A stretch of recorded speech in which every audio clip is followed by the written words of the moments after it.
Aesop's Fables, The Bat and the Weasels. A bat fell to the ground and was caught by a weasel, and was just going to be killed and eaten when it begged to be let go. The weasel said he couldn't do that because he was an enemy of all birds on principle. "Oh, but," said the bat, "I'm not a bird at all. I'm a mouse." "So you are," said the weasel. "Now I come to look at you." And he let it go.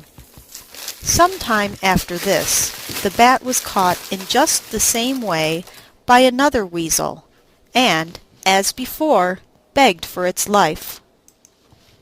"No," said the weasel, "I never let a mouse go by any chance." "But I'm not a mouse," said the bat. "I'm a bird." "Why, so you are," said the weasel, and he too let the bat go. Look and see which way the wind blows before you commit yourself. End of The Bat and the Weasels.